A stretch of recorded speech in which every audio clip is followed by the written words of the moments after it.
2013 में आपसे कहना चाहता हूं, कांग्रेस पार्टी कोई विकास के नाम पे नहीं हारी थी। इसी व्यक्ति ने इस तरह की बातें की थी, आंकड़े दिखाए थे, रोज नए एक झूठे सर्वे दिखाते थे, नई होप देते थे। मोहल्ला सभा लेकर क्या हुआ? ना मोहल्ला सभा रही, ना RWA रही। मोहल्ला सभा से खोल के दारू के ठेके खोलूंगा, क्या हुआ? शिक्षकों को परमानेंट करूंगा, क्या हुआ? कर्मचारी जो दलित समाज है उनको नौकरियां दूंगा, क्या हुआ? इस दिल्ली के अंदर तमाम धर्म के लोग प्यार से रहें, क्या हुआ? चर्च टूटता है, मंदिर टूटता है, मस्जिद टूटती है, आप चुप रहते हैं। सवाल इस बात का है, अरविंद नहीं समझ पा रहे। अभी भी अरविंद कहीं लिख के देते हैं और एक मासूम सी शक्ल बना करके लोगों को विश्वास जीतने की कोशिश करते हैं। आज मैंने देखा चेक बांट रहे हैं, ऐसे ही चेक जो मौलानाओं को बांटे थे, जो बाद में कई तो बाउंस हुए। आज मैंने सुना है कि योगा टीचर्स को चेक बांटे जा रहे हैं। अरविंद पूरी तरह से ये समझ चुके हैं कि अरविंद ये MCD चुनाव नहीं जीत रहे हैं, और उसका कारण ये है कि जब अरविंद की जरूरत थी दिल्ली वालों को, अरविंद उस मोर्चे पर चुप बैठ गए, छुप के घर बैठ गए। चाहे वो दिल्ली दंगे हो, CNRC का विषय हो, कोरोना काल हो, जब अरविंद से उम्मीद थी कि अरविंद इस पे जवाब देंगे, अरविंद ने जवाब नहीं दिया। इस दिल्ली को भगवान भरोसे छोड़ दिया, और शायद इसलिए आज अरविंद कभी दरवाजा खटखटा रहे हैं, कभी घोषणाएं कर रहे हैं, कभी सेल्फी खिंचवा रहे हैं। शीला जी का देखा आपने, 15 साल इज्जत से शिद्दत से काम किया और लोग उनके काम पे वोट देते थे, चाहे 26/11 हुआ हो, मुंबई अटैक जैसे आज आखिरी दिन चुनाव था, वैसे ही 2008 में चुनाव का आखिरी दिन था और उस दिन मुंबई अटैक हुआ, तब भी दिल्ली वालों ने शीला जी को जिताया था। तो डेवलपमेंट पे अरविंद चुनाव नहीं जीत सकते, मैं दावे के साथ कहता हूं। उप मुख्यमंत्री को लेकर भी आप दावा कर रहे हैं? शराब मंत्री चारों सीट हार रहे हैं।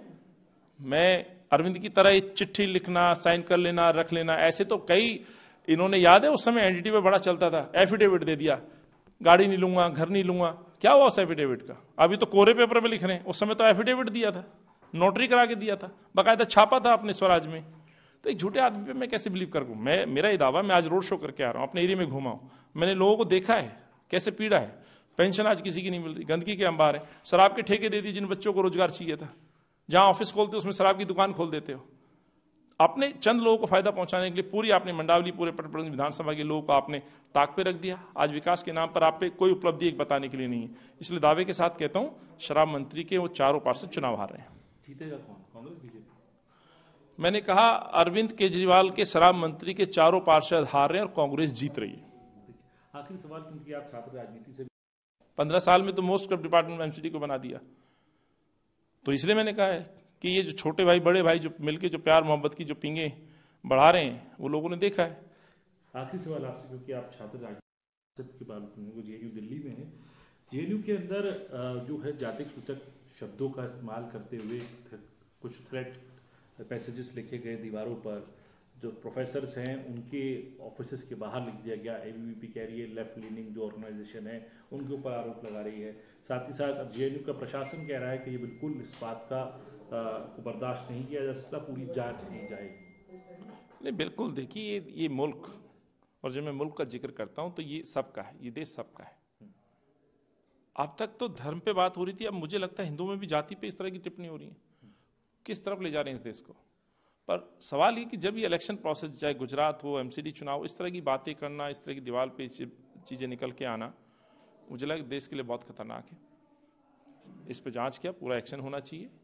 इस तरह की बातों का जिक्र, इस तरह की बातों का दिल्ली की राजनीति में या विश्वविद्यालयों में किसी भी सूरत में एक्सेप्ट नहीं होना चाहिए। अनिल जी, पूरा शीला दीक्षित वाली दिल्ली है, लेकिन शीला दीक्षित के जो बेटे हैं पूर्व सांसद, वही कहीं ना कहीं नाराज नजर आते हैं। अभी कुछ देर पहले ट्वीट करके उन्होंने बाकायदा देवेंद्र यादव पे निशाना साधा।